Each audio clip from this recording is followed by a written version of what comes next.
welcome to Infamous MCP, the audio podcast. This is Brandon or Mutilus on Discord. This is Josh, go by Grummelzog on Discord. This is Zach, go by Nitrozeus on Discord. And welcome back to yet one other riveting episode of Infamous. Zach, what do we have this week? We've got some news. Hey, Let's go news! Yes. News! News? Hold on, let me write down the news. News noted. Alrighty, do you want me to read these? You want to read them? Why don't you read excited? them? Okay. So we got some tactics cards. Is it 6 or 4? 2, 3, 6 tactics cards. They also spoiled Omega Sentinel, Bastion, and Nimrod. Is everyone excited to know what they do? Alright, moving on. We're going to start off with Technological Jumpstart. Sentinel's only active. Nimrod may spend 4. Each other allied Sentinel's character gains 2 power, no range. Is there any way for him to get 4 power on the first turn in Sentinels, realistically? Not before he activates. I mean, if he moves and attacks. Sure. So I guess, doesn't he have a builder? Yeah. I guess he could walk up, zap, and then drop it, but it's not very reliable, because he'd have to gain 2 power off that. Anyway, it's okay. It's cute. I don't think this is going to be making anyone's 5, but I could be wrong. This seems like some serious jank if you're putting in your 5. I see making it to your 10, maybe not your 5. Yeah. But if you can, even as like only looking at this card in the format of I am playing Sentinels and I'm playing the new stuff, if you can't even envision it making it in your 5, it's probably never going to see play.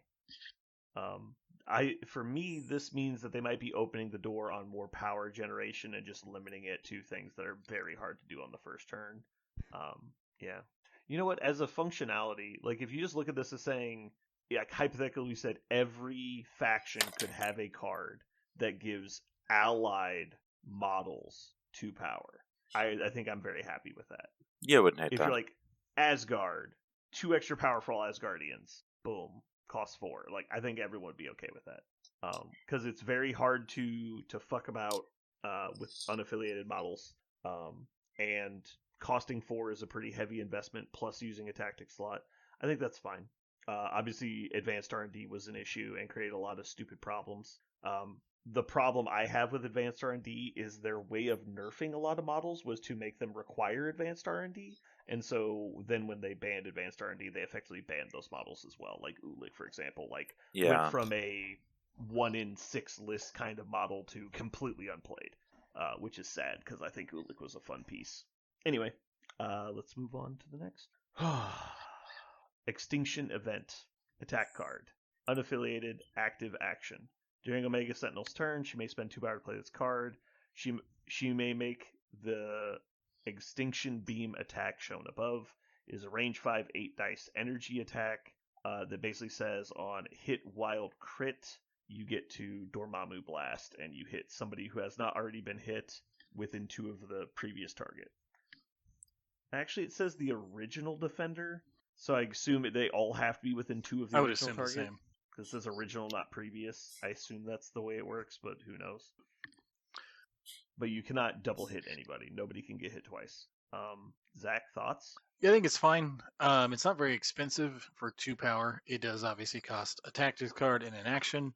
It's a range 5. I think she only has range 3s, so, can reach out a little bit further. And she could be in the form where she could reroll 2 attack dice. So that's not bad to get that trigger a little bit. But if you're only hitting one person, I don't know that it's worth it. I mean, like, you have to have people bunched up, and you kind of need to get a second attack out of it, maybe. So I could be completely wrong, but the wording on this card is different than, like, Helios Laser. I don't think she can charge into it. In fact, I'm very sure she cannot charge into it. I'm just going to double check Helios Laser. I think you're right, because it says make the attack. It doesn't say can make it during its activation. Yeah. It's an action cost on the card, as where Helios Laser says may use Helios Bomber once this activation. Yeah, so it just replaces one of your attacks the turn.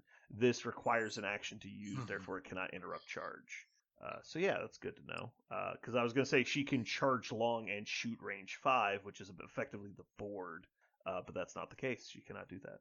I do like what you said about the rerolling dice because this is one of the few attack cards that doesn't say can't add dice, can't mod dice.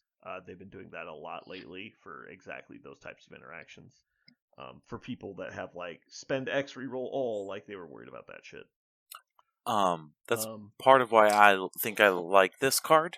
I like that you can reroll stuff in it. You can add dice to it. It's fairly cheap for an 8 dice attack, and I can't remember if she does have 2 rerolls. But if you get people that can kind of help you mod dice into what you want, like Prime Sentinel, yeah, then this makes it go a little farther. So I have no interest in playing Sentinels, but I could see this making a 5. I agree with you. I think this is actually a lot of play. You can definitely build a synergy bunker where this can get 3 to 6 rerolls pretty easily, I would say. Yeah. And at that point, you're hitting the trigger really consistently, which is giving it a lot of value because you're basically saying spend 2 power to potentially do like 3 or 4 attacks. That would be incredibly good. Not even considering that it's a fucking 8 dice attack. Yeah. Like that could be very strong. And I think a little less of it about the bounce. I mean, the bounce is pretty nice, but for me, this is a very potential, almost Helios execute, where you find someone, probably not a high threat model with good defenses, but someone that you need to go away for the rest of the game, and you've dazed them, and now you have this, and you can kind of reach out across the board and get them, and be set. So the issue I have with it's an execute is it costs 2 less power than her spender and has 1 more dice. Like it is, I wouldn't call it an execute, but that's just how I think of it. I'm willing to admit I'm wrong, but I'm not saying you're wrong. It's just for clarity, because I think the way you're saying it in your head is not necessarily what other people might be imagining with the term execute. That's fair. Like what is it called? Cruelty is a good execute. Like it's a follow up on a failed attack. This is actually very costly, I would say, compared to normal stuff that she could do. I think the bounce is very relevant considering it's range 5 on a speed long. You can never put your models within range 2 of each other. Yeah. Like or it's going to happen, which is every game is going to happen at some point. At some point, there will be 2 people next to each other, and she can just drop this on them. Yeah. And potentially roll 20 dice in a single action. And this could be a super mission dependent card, where if you have something where people are going to be kind of bunching up around a point, or even early on, then it's probably worth it, honestly. I mean, Meteors, not Sword Base, but the new one, it's Imkron, Fisk. I don't even think people play those anymore, but if they do, like Wedding Party, there's a lot where you'll get people bunching pretty commonly. Pretty much any pay to flip mission, you're going to get people bunching up. And so just being able to like, hi, hit 3 people, like, man, that's going to be so much value when it happens. You guys also talked about within Sentinels, but this card is unaffiliated, and so there might be other leaderships and spots where she can get rerolls for free or have other ways to boost this up. So I think it's a nice card that goes with her. Not that it's super dependent, but I jumped right to like Steve 3. Guaranteeing one of the triggers that you need. But it's only once per turn, right? I would say more. You could put it in like Red Skull 3, so your skull is a crit. It's the same interaction as Steve, but you're getting the explosion. Oh, that's true. But also just putting it with any strategic genius, because Parker was talking about like crazy, like she's just a premium 4. I don't know that I agree with it, but it's not a bad argument. And so you're putting in a premium 4 with a premium 3. They're both long movers with charge. They have a lot of similar bonuses, and they're both skirmishing models that like to hang out on the edges, and they can both dive if they have to, and so they can work really well together. And the synergy bubble, obviously giving her an extra reroll, is good. Then you could throw in something like Namor. Now you're talking about the reroll bubbles again, and so a bunch of reroll bubbles on a model that has Dormammu's spender is especially some of the like the leaderships or stuff that can unlock skulls too, like Shadowlands, where it can help get the trigger or like at least help with the damage push through. Well, that's true. Or Miles. Yeah. But he doesn't give you any mods, but yeah. Immediately, with everything we've seen about the Mhm. new missions, I think Shuri's gonna see a comeback, and Shuri obviously goes very well with this. Cool. I think we're all pretty high on Extinction Event. Yeah. At least considering it is an attack card, which generally means it starts at an F and goes up from there. Correct. All right, next up we have a Perfect Future unaffiliated reactive card. When Nimrod the Hunter dazes or KOs an enemy character during his activation, he may spend 2 power to play this card. Nimrod the Hunter moves long. I misread this the first time, I believe, and said may advance long. It says he now moves long, which I believe permanently changes his speed to long. Am I wrong? That's what this says. It says moves long. Yeah, it doesn't say may advance long. It says he now moves long. Oh. It has no time limit on it. That is Am a I spicy crazy? ruling, Or but did they just change the syntax for all movement abilities? Because that's not what it says. That is a great question because I completely understand what you're saying. I read it as take a long advance, but you're right. It doesn't say that. doesn't say That's not long what it advance. says. Yeah. That's very interesting. We'll but it need also clarification. doesn't say become speed long. But does anything say become speed long? I don't think there's a precedent for that. Yeah. But I've never Not a seen permanent speed change. because it doesn't say immediately. It doesn't say may. Well, Yeah, because normally they word those as he may immediately Yeah. make a long advance, and it doesn't. So Here, I'll pull up Ghost Rider, who's the exact example is oh, I've clicked the wrong Ghost Rider because I'm good at this. Hell on Wheels, advance this character long. I can't think of a single example of someone saying move long, moves long. I also think it creates a problem Um, of obviously we have well-defined Amazing. advance, place, push, and throw, and just Right. move long is none of those. So this wouldn't trigger tricks and Yeah. traps or that kind of stuff because it's not. Well, it is a move, But it says moves. So it that's what I'm doesn't specify saying. which So- of the movement types you're using. right, It doesn't just say, specifies and some that of you those say move. like ins in advance or something. All right, Some of them that's it. say I'm pulling ins up in the rulebook. advance, whatever. And like this isn't any of those. So this could have been. This is weird. All right, I'm pulling up the rulebook. I'm pretty sure it's their movement stat, not their speed stat. And so it says moves long. I think that means he's speed long. Does That's that how I'm make gonna me read think it, it's because better that- or worse than what I thought before. I think it's way better. I think that's crazy. Permanently being speed long because you kill him. Well, Isn't That he seems on stupid. a big or a Look, he's medium-sized on- base? He's on a large base. I think he's on a large. I was happy with it with just Crazy. moving long once, to be honest. Okay, it is called their speed. All right, then I have to look up a move action. God damn it, I didn't want to get this far in. Why didn't they just say advances long? Dude, that sentence doesn't mean anything. That's true. Technically, that sentence does nothing. That sentence has no meaning based on the syntax and precedents we have in the game. You just pay 2 power. That's it. Pay 2 power and dance. Flip that card over. Good job. All right, movement, advancing, 13. Because I think it's saying moves its speed. Page 13. Winning the game. Movement. Movement tools. There are kinds of movement: short, medium, long. When a character advances, it uses a movement tool that matches its speed or a smaller one. Advance. When this character advances, oh my god. Okay, literally does nothing. God damn it. Awesome. I'm going to interpret this as you get. Advance, climb, throw, push, and place, and there's no movement stat. You are so gaining. this literally does nothing. You are gaining God damn it. long move. I think all spenders should cost 0, and all moves should be long. I'm in. If anyone doesn't know, that's a reference to recent typos. Alright, advance. When a character advances, uses a tool, smaller one, places curve tools, pivot the movement template however they wish to the movement character. Nope. Even when it describes an advance, it does not ever say the word moves. Okay, this card does nothing. Alright, so let's rate the 2 different ones. Alright, so let's say... let's just go back and do the ones we have. All right, I think Technological Jumpstart is a 3 out of 10.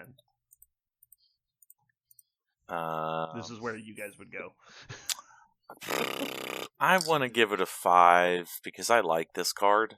I just don't think Sentinels need okay. power. I don't Like, know their enough identities, about. They have power. Don't know enough about Sentinels. Yeah. But I'm never mad that suddenly every Sentinel I have got 2 power. How about this?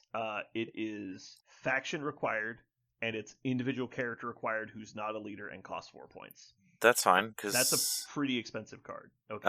You guys both say 5. You've got the baby sentinels now, and you are going to Oh, be it costs 5.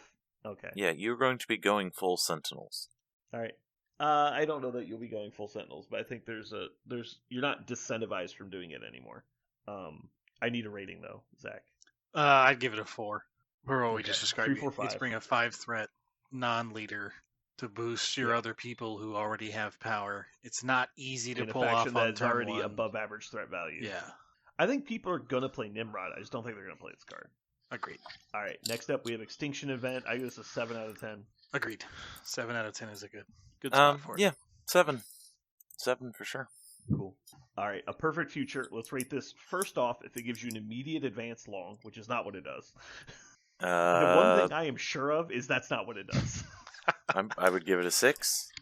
Okay, I can see a 6. Like, he's a good model, and a long move is a pretty, on a big base, An instant long move on a big model is a big deal. Is a pretty game-changing thing to be able to do. Yeah. So, I also like the synergy of this thing triggers when you daze them, but because then you couldn't use the power you gain off of the builder, because you have to trigger it when they daze, which is before you gain the power, right? Right.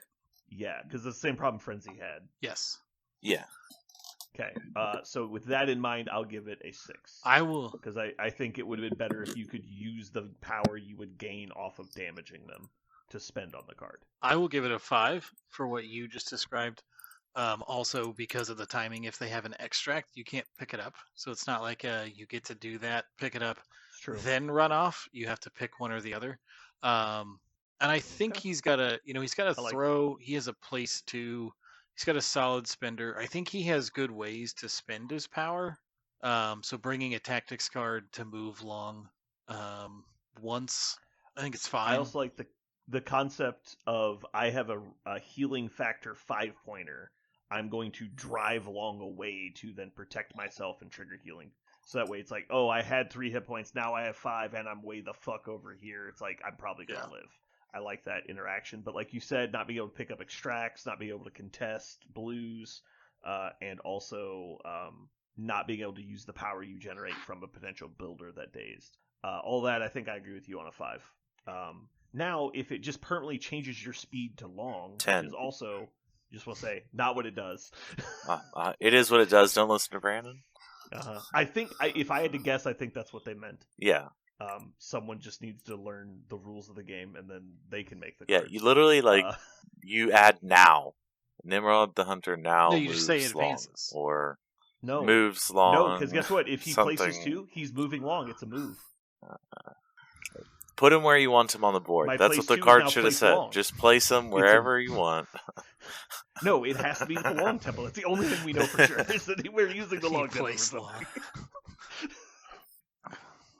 I'm not kidding. If you called me over to a tournament, I would say, congrats. Every movement that involves this model is now long. If you bow him, it is now movement long. He can't be bowed, so. Okay, what if he gets Cosmic Portal? It's Cosmic Portal long. Yes, if it changes his movement to long, 10 out of 10. I think it does. I think that's what it's think that's do. the intent. You think their intention is permanently make him speed long? Really? Yeah. Yes, I do.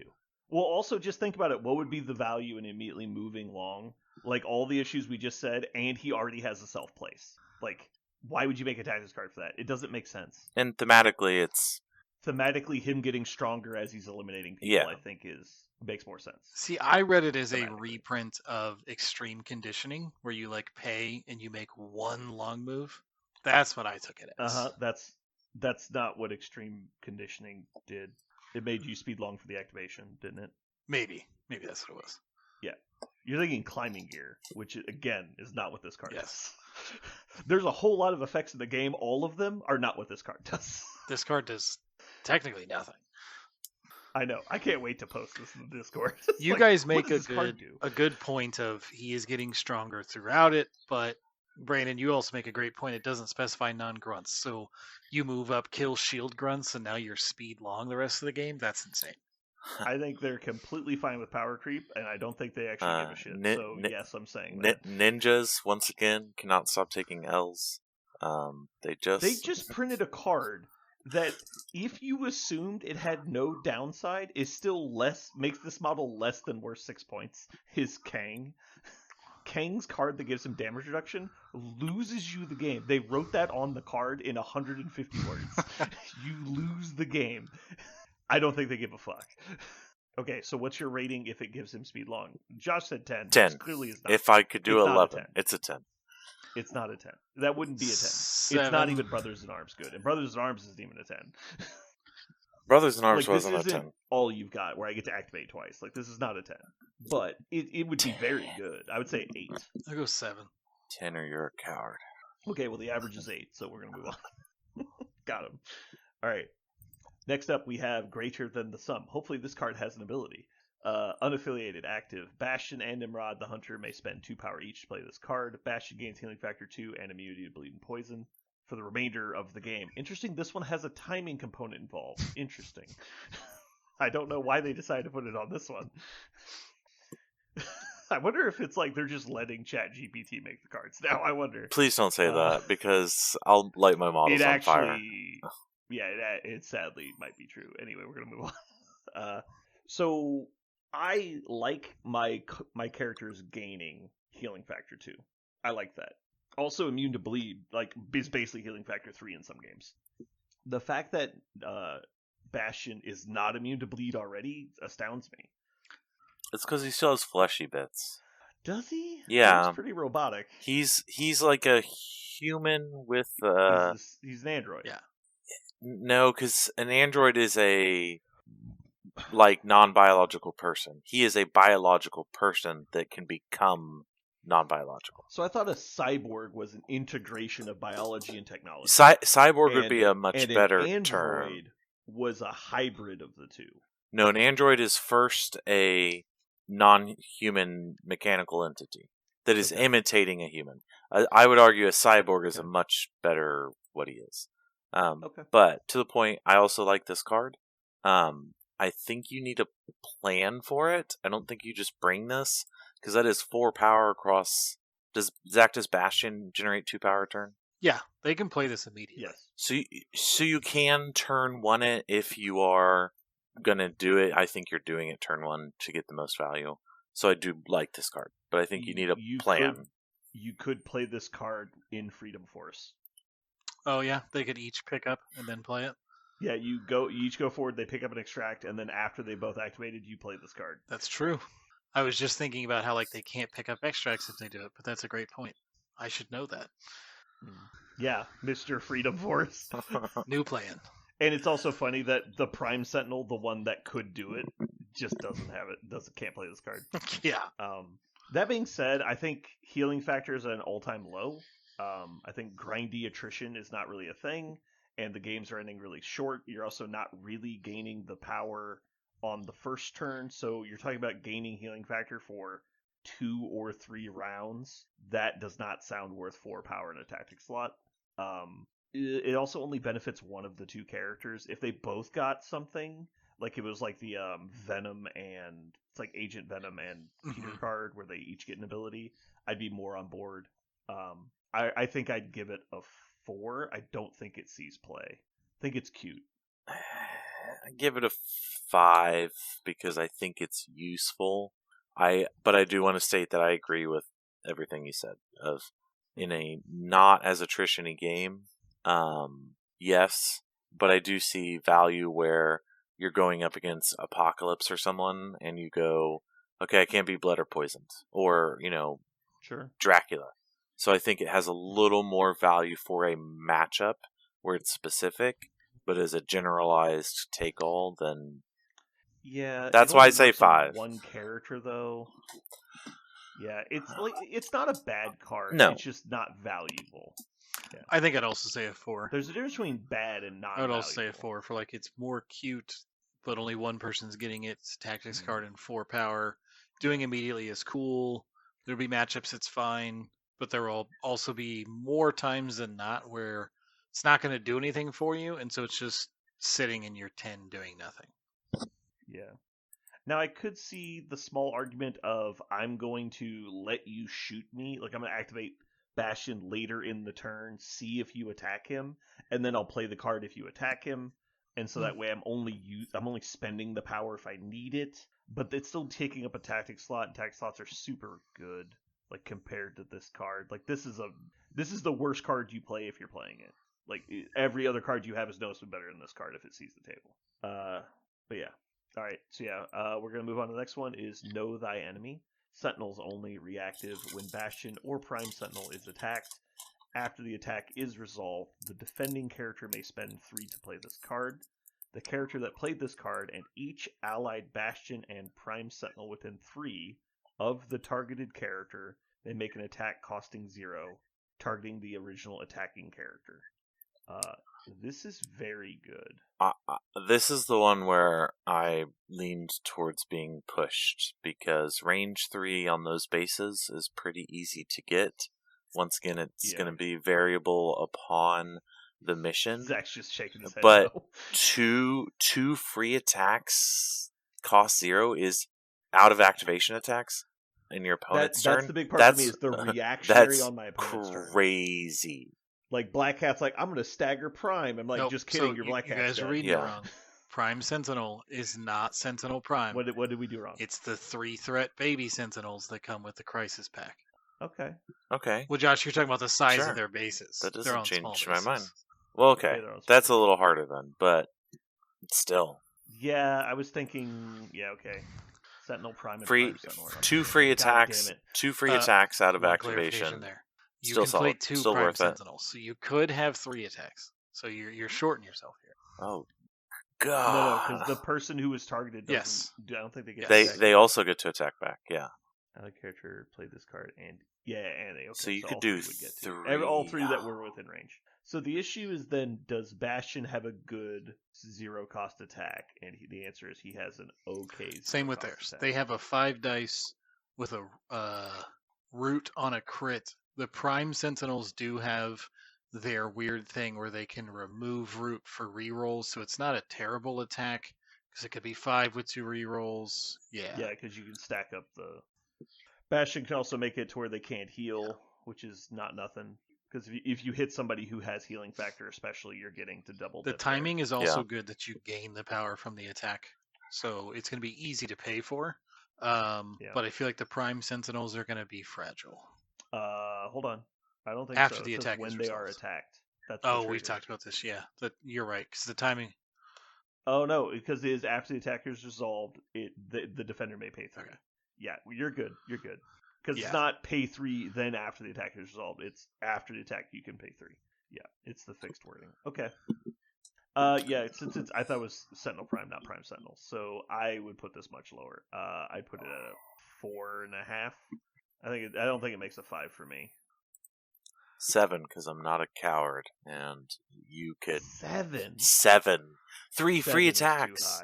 3 free attacks. Sure, your numbers are too damn high. Wave upon wave of your sentinels dying for your own glory, and you get to strike back. 7. You say that until I realized they were literally made of little fucking mannequin people, and they weren't real. Wave after wave of your own sentinels dying to achieve event. I do think you will. If you play this card, it will trigger at some point.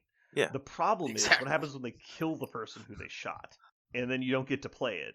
And so you can set up this great situation where they're all in range and it's a great time to attack, and then they just dice your fucking 4 hit point dickhead, and you're like, oh no, I guess I lost, and then you just don't get to play it.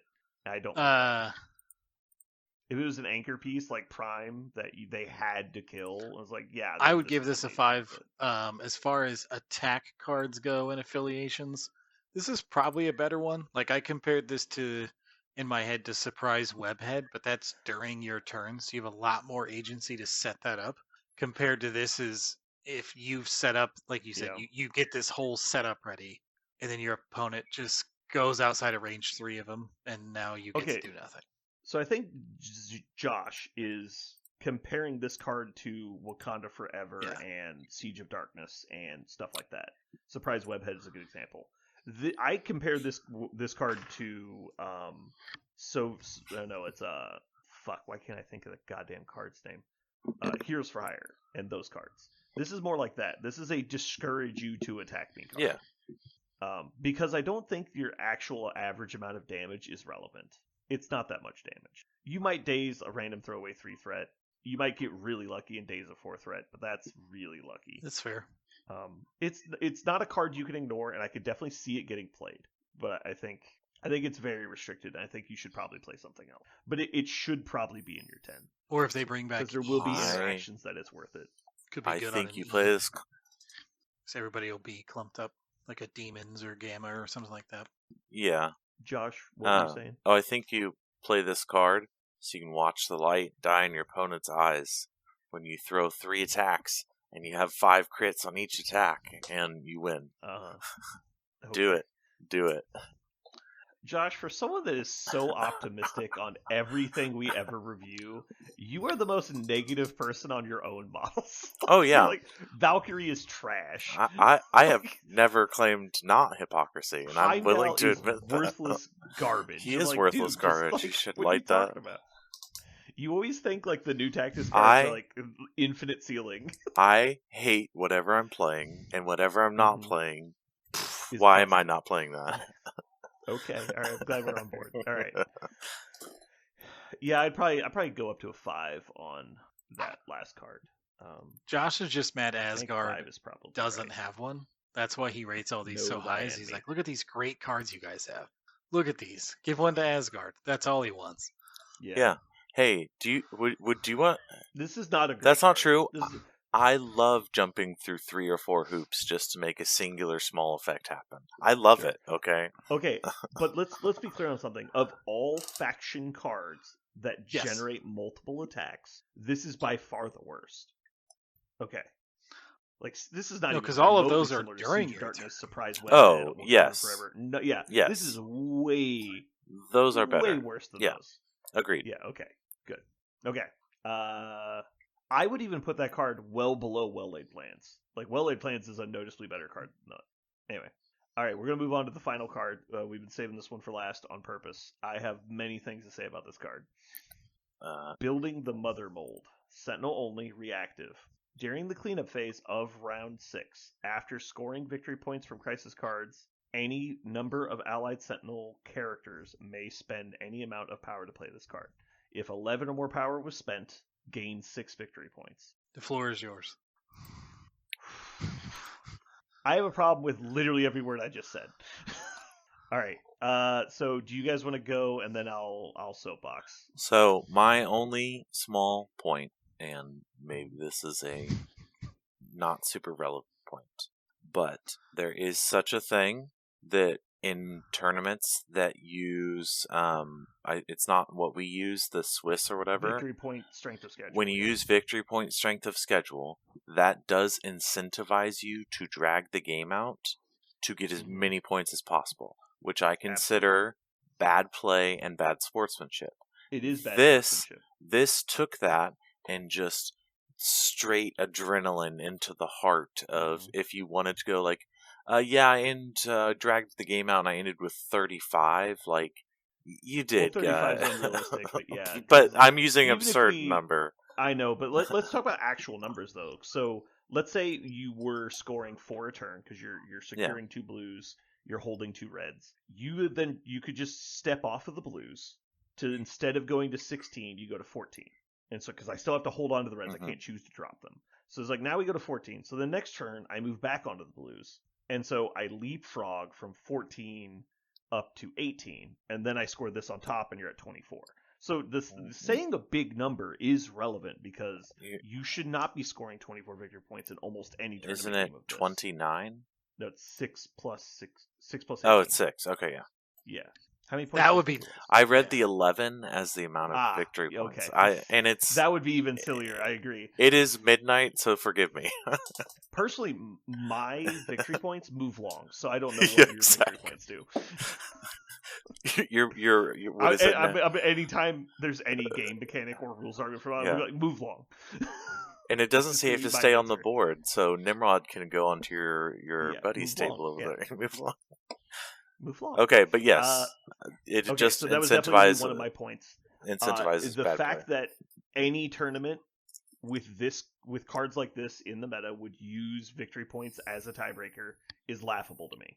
Like we've just approached a point where it's like they're just tripling down on that is stupid and don't do it. I understand that it's easy, but you should not be doing that. I agree with you, Josh. Zach, do you have any points on this card? I think it puts a lot of stress on your opponent. Of it's just a countdown clock to you lose. So they're going to push harder than normal to maybe make more aggressive plays or like try and they're just on a countdown. Like you can't get to turn 6, you have to table them or score out faster because if you let the Sentinels just drag it out, you lose. And that's a lot of pressure on your opponent to just see this in your 5 and realize I got to figure this out way faster. If you even have agency to do it. I just found the worst part of this card. I didn't even realize this was a functionality of it. This is so horrible. Sorry, could you recap what you just said? I was That's okay. About something. So like as soon as you see this in your opponent's 5, obviously you want to win, but the pressure is on of like I have to score faster. I have to table you fast. Like you have to make maybe more aggressive decisions instead of smart decisions because you have to run the score up. Strongly disagree with that for the point of the only time this card matters is if you're tied on 6 or failed to get to 16. No, it only matters if you're tied on the end of 6. This is the only time this card matters. Because if you're up at the end of 6, you just win. You'd have to be up more than 6. No, if you're up at the end of round 6, you win the game.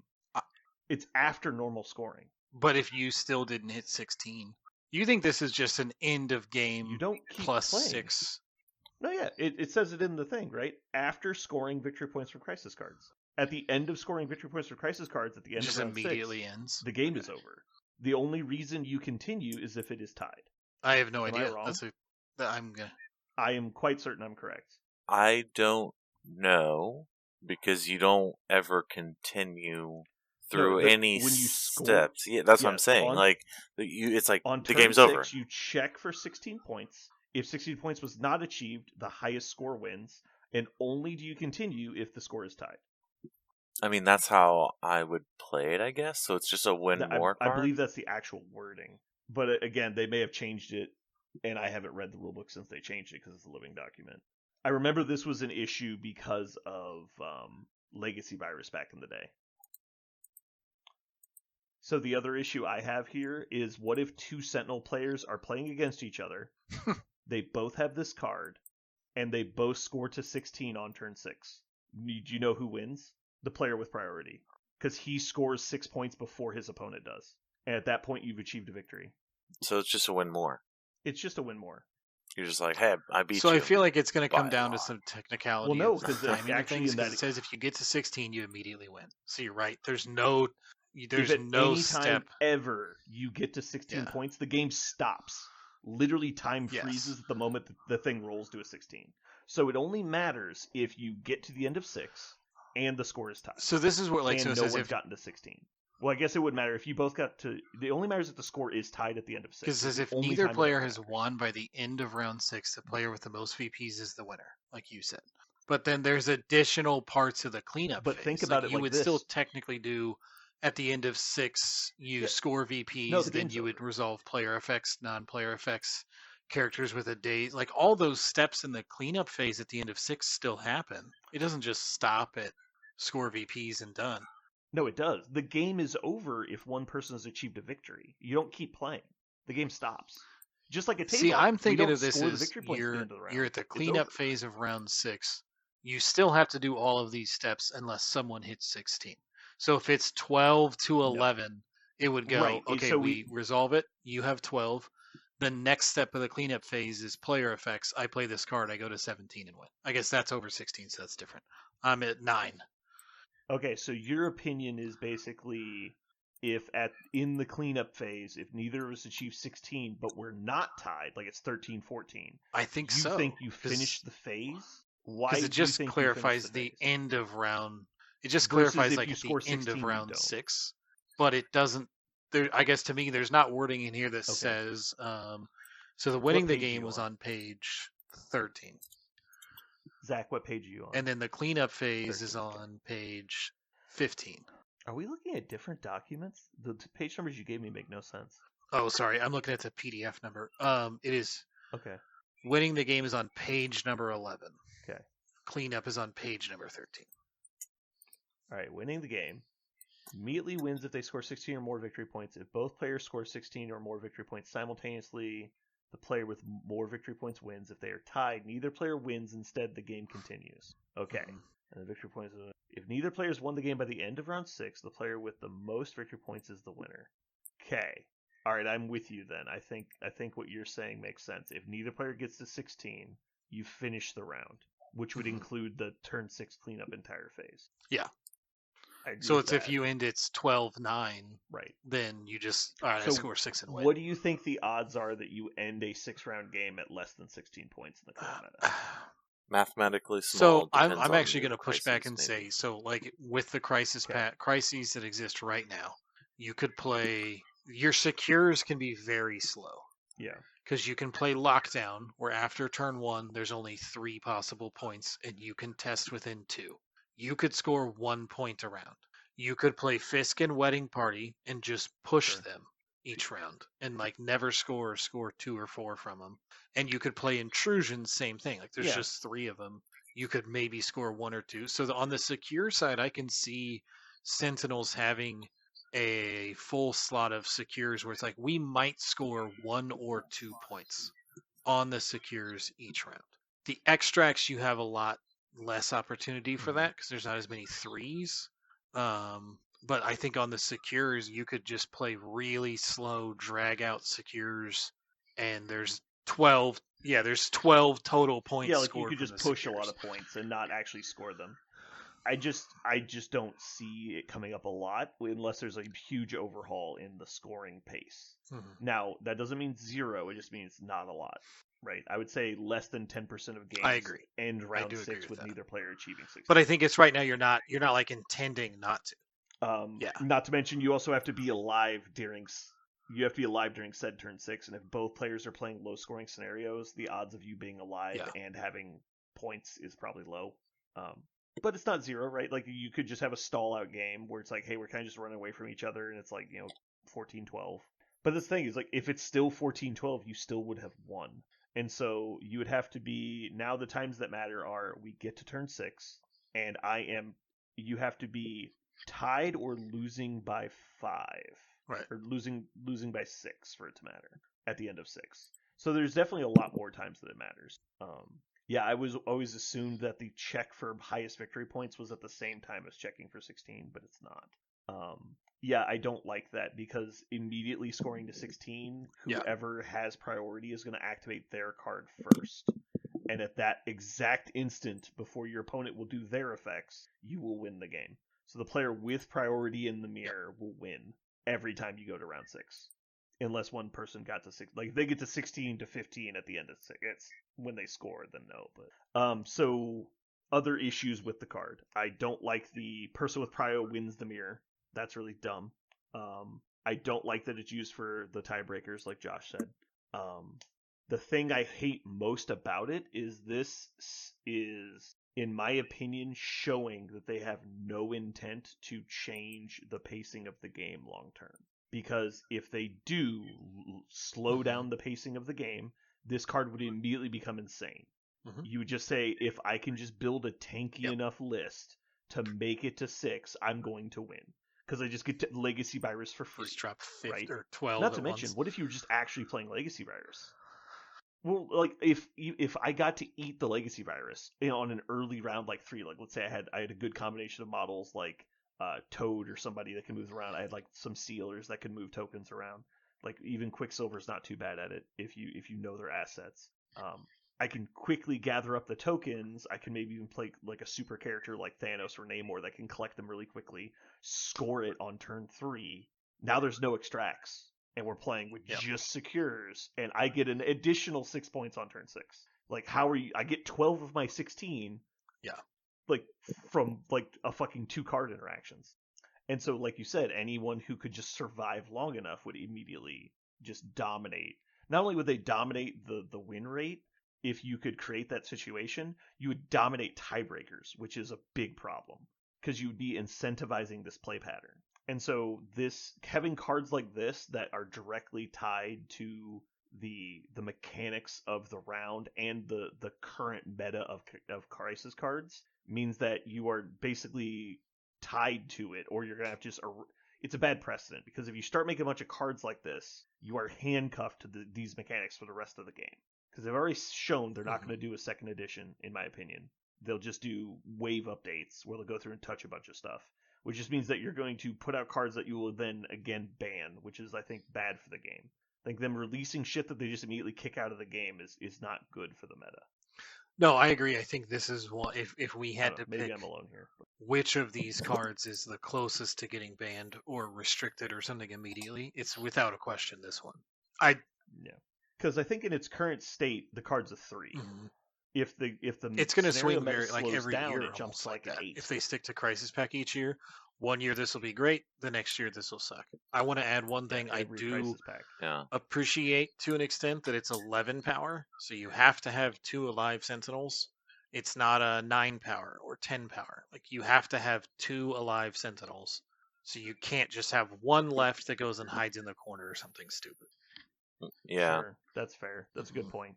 Yeah, I think that's probably by design as well. That's probably a specific choice they made, and so that means they probably play tested this and said, "Oh, this would be dumb."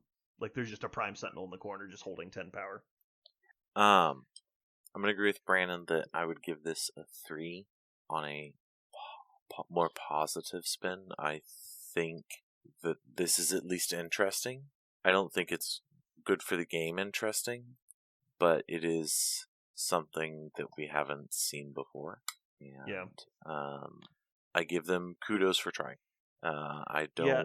I'll wait to see how this shakes out, because there's always that in between time of a card comes out and we're like, fuck. And then we just see it played or no one takes it and we're like, why? And they're like, it's not good. And we're like, oh, okay, cool. Like, it's different than we're talking theory, not practice. So I think the fact that 2 of these tactics cards had some longtime players Googling the rulebook just to figure out how they work, and we only know how one of them works, and we're only reasonably confident on that, is not a good sign. I think that's a very bad sign. I would agree with that. That means that regular casual people, like somebody's like, I like Sentinels, and their first box set is Sentinels. This is bad. This is very bad. Yeah. Because they're going to have a very terrible time trying to figure out how their goddamn cards work. Not to mention that, like, Kang is another example. Like, we read those cards like 6 times and still did them wrong. Like, they're just way too convoluted and way too complicated. I do like that they're trying outside the box thinking stuff, but the game is built on the concept of elegance, in my opinion. The greatest thing about MCP is how elegant the game is. The concept of, like, the power rubber band mechanic of, oh, I took a bunch of damage to get to attack again. The flipping to a day's side so that way you don't just get ultra striked off the table. There's a lot of really great, elegant components to the game. The fact that all of the dice, be it both offense and defense, are contained in a single die, it's a very elegant solution to the game. The way the action economy works in the game is very elegant. The front to back movement working with placing and stuff is great. But then you get shit like this and, like, having multiple Nathan Summers on the table, and, like, you're summoning models not from your roster but are in play and they get removed from play at different phases, and it's like, this is not helping the game get better. It's like the Sinister stuff. Like, Sinister seemed complicated at the time, and now he's incredibly simple. Like, he does almost nothing weird. And so I would like to see that shit not become a problem. And it seems like everything that comes out is 9 paragraphs and a problem. And some things move long. We just don't know. So, one thing I want to add to this too, when we talk about, like, in the current Crisis Pack, versus just like how Sentinels play. I think we talked last week, like, how Bastion's leadership works, how the Prime Sentinels work, how much root and suppression and things there are. I think part of the Sentinel game plan is just drag out the game. Like, just sap your power as much as possible that you don't get to do the cool stuff to kill me. Poison and push. And that's going to lead to it's going to lead to more turn 5s, turn 6s, and then this is going to benefit them. So it's like, it's very it works great with their game plan, and so I think that's an interesting piece of it. But for everything we've said, like, I don't think it's I don't think it's going to be good and healthy for the game, especially not if things slow down. Which they should, but this is a bad piece of that. Josh, you got anything else? No. I do think Sentinels will be a new hotness. That if you're looking for something competitive to play, they will have the tools to make it interesting for you. So I don't know. I still don't think they're going to be very good. I think they're going to be a whole lot of annoying wrapped into it, a big ball of twine, and that it's getting value out of it is not going to be easy. They will be very annoying. Yeah. Well, I think they'll be annoying. I don't think they'll be good. I think And they'll be like annoying, not like frustrating. Like playing against Convocation can be frustrating. Playing against Webs can be frustrating. Playing against Sentinels just seems annoying. Like it's like playing against Hydra. It's like, oh, I have a bunch of conditions. You're like, okay, well, I'm just gonna die, so that's fine. It's like, yeah, you know what removes these conditions? Flipping over. You know, like their guys aren't particularly tough. Like they got buffed. they gotta adding a couple hit points is not noticeable buffing, but Nimrod's the only one. Especially when the rest of the game is about to get buffed as well. Bastion. Yeah. Wait, Carnage is gonna have like 14 health on both sides. It's gonna be fucking sick. I'm in. No, just add physical defense. He's just physical 9. He's gonna just be every 9, time you buff him, 7-1-1, add 1 9-9. physical defense until it's. If you roll enough dice, you'll eventually see an average, and then he won't just die. Yeah. Yeah, I think this makes me not super hopeful for the new mission pack. I don't know. I'll need to see what's in it. Yeah, it's just like, it feels like a poison pill of, if we do slow down missions, we're showing that we're going to break the game in a different way. And it's like, god damn it. Like, hey, guess what? Yeah. There's only, like, we used to joke that if you played, like, Gamma Researchers, like, it was Demons and Researcher. There's only, like, 4 points available to you at maximum each round. It's like, you could only even get to, like, fucking 13 points in most games if you tried your absolute hardest. And then it's like, now it's like, well, yeah, that, and also my opponent gets a free 6 points. It's like, fuck. Yeah. Yeah. Like, what the fuck? And so, how about this? If they put this card in any other faction, would it be okay? If they put this in Criminals, would it be okay? No. Not at all. No. No is the answer. So the question now is, are Sentinels still bad? But I think we can all agree criminals need a leadership rewrite. So. Yeah, I would think so too. Well, actually... drastically. I did not play in the big one at Adepticon, but from what I looked at and saw, Kingpin is king, so... Well, I mean, he's been really, really strong since forever. Yeah. The problem is his list is not dynamic at all. No. But that, yeah, he loses to the thing... The only thing that beats him regularly is the thing that does what he does harder. It's just like, shit. Alright, I think that's pretty much everything we had for today. Alrighty. You guys coming to the store tomorrow? Zach said maybe, probably. I will be there. Hopefully. Sweet. So, you're bringing your short people? I am bringing mine short people. But not your black orcs, just the dwarves. No, I gotta ask about the black dwarves, essentially. So. Okay. Well, like I said, I'll have my black orc team with me if you want to try them. Cool. And I can also, like, play black orcs into your dwarves if you want. But that would be a really fucking boring game. Cool. All right, well, thanks for tuning in, everybody. Hopefully you had a good time. This has been Brandon. And Josh. And Zach. And you just listened to Moves Long? Question mark?